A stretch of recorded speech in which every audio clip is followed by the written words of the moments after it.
안녕하십니까. 성주방송의 배소영입니다.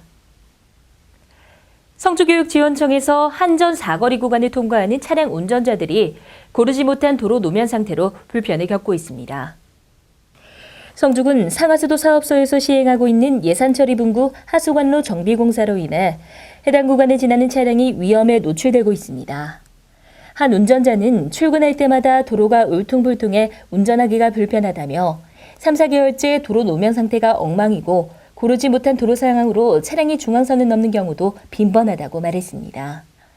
통상적으로 임시 포장의 경우 일반 포장보다 지지력이 약해 도로 균열 및 치마 등의 문제가 발생할 수 있어 사고의 위험성도 높아집니다. 이에 상하수도 사업과 관계자는 해당 도로는 하수관로를 묻은 지 얼마 되지 않았으며 규정보다 노면을 높게 설정했음에도 불구하고 도로 치마가 발생해 노면이 조금 가라앉은 상황이라며 8월 중순까지는 공사가 완료될 예정이라고 입장을 전했습니다. 휴가철을 맞아 포천 계곡을 찾는 피서객들의 만족도를 높이기 위해 성주군이 노력을 기울이고 있습니다. 포천 계곡은 성주의 대표 피서지로 가천면은 안전요원과 행락질서 담당자 등 20여 명의 인원을 배치해 계곡을 관리하고 있습니다.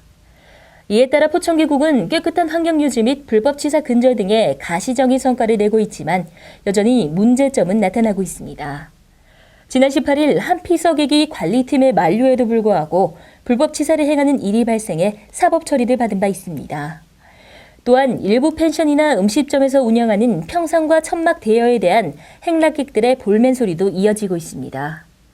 이에 대해 명 관계자는 휴가 문화가 고급 리조트와 펜션 등을 향하면서 포천 계곡을 찾는 피서객들은 매년 줄고 있다며 문제점을 극복할 방안을 찾고 피서객 확보를 위해 노력을 기울일 것이라고 전했습니다. 성주군이 2015년도 지방재정 조기집행 6월 말 중앙평가에서 전국 최우수 기관으로 선정됐습니다. 성주군은 이번 평가에서 역대 최고 집행률인 113.3%를 기록했으며 지난 2009년 조기집행 원년부터 올해까지 연속 7년간 최우수 우수군으로 선정돼 지금까지 상사업비 23억 원을 받은 바 있습니다. 지방재정 조기집행은 대내외적으로 경기 하강 위험이 높아짐에 따라 계획된 재정사업을 앞당겨 대응해 경기 변동을 완화시키고 지역경제 활성화를 통한 서민생활 안정화에 기여하고자 2009년부터 시행하고 있는 정부 주요 정책입니다. 김한근 군수는 행정자치부로부터 올해 받게 될 인센티브는 일자리 창출 및 주민 편익 사업에 재투자해 지역의 경제 활성화에 힘을 보탤 것이라고 말했습니다. 김한근 군수는 지난 24일 참외 수확 선별 포장 농가를 찾아 현장 중심의 행정을 전개했습니다. 김한근 군수는 농업기술센터와 주식회사 올레 ENG가 공동으로 개발한 참외 선별 포장 장비 활용 현장을 방문해 농업인의 의견을 수렴하고 실태를 파악했습니다. 이날 김 군수는 개발에 참여하고 있는 성주군 농업기술센터 직원들과 관계자들을 격려했으며 지역 농업인들이 보다 편하게 농업에 종사하고 작업의 효율성을 증대시킬 수 있도록 한층 더 노력해 줄 것을 당부했습니다. 참외 선별 포장 장비를 활용해 참외를 재배하고 있는 성주 박산리의 이병화 씨는 참외 선별 포장 시 자세가 불편해 허리 무릎에 무리 가가 힘들었다며 이동형 작업의자 및 저울 일체형 포장 테이블 등 개발된 장비를 이용하니 선별 포장 과정이 편리해져 다른 여러 농가에도 빠른 시일 내에 보급되길 바란다고 소감을 전했습니다. 지난 23일 제17기 민주평통 성주군협의회는 성주군청대 회의실에서 출범식을 갖고 통일 의지를 다졌습니다. 이날 행사는 권영길부 군수 및 성주군의회 각급 기관단체장, 평통위원 등 70여 명이 참석한 가운데 자문위원 선서, 축사 등의 순으로 진행됐습니다. 이날 김영조 회장은 민주평통의장인 박근혜 대통령을 대신해 41명의 자문위원들과 간사에게 위촉장을 전수했습니다.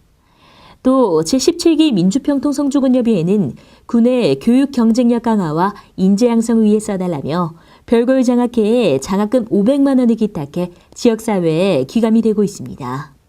올해는 광복 70년, 분단 70년, 새로운 미래의 70년을 시작하는 아주 중요한 시기입니다. 이런 시기에 17기 민주평통은 8천만이 함께하는 행복한 남북 통일이라는 큰 과제 목표를 설정하고 있습니다. 우리 성주군 협의회에서도 이 목표 달성에 위하여 여기에 걸맞는 과제를 선정해서 최선의 노력을 다해 나가겠습니다. 한편 민주평화통일자문위원회는 헌법 92조의 설립 근거로 둔 대통령 직속의 자문기관이자 민주적 평화통일에 관한 정책을 수립 추진하기 위해 창설된 기관으로 앞으로 2년간 자문위원들은 통일공감대 확산 및 여론을 수렴하고 전문 역량을 강화해 실효성 있는 정책 건의에 앞장설 것에 다짐했습니다. 지난 22일 성주신문 성주방송은 전세계일보 사진부 기자이자 현재 조선일보 개공기자로 활동 중인 이종열 기자를 초빙해 보도사진의 이해 및 촬영기법을 주제로 사별연수를 진행했습니다.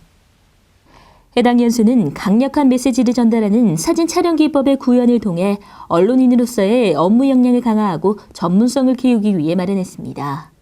이날 이종열 기자는 보도사진의 기본 구도 및 인터뷰, 행사, 기자회견 등 상황별 촬영 기법을 임직원들에게 공유하고 특히 취재 현장에서의 사진 촬영 기술을 다양한 예시와 함께 설명했으며 제대로 된 사진 한 장만으로도 기자의 역량과 경쟁력을 높일 수 있다고 강조했습니다.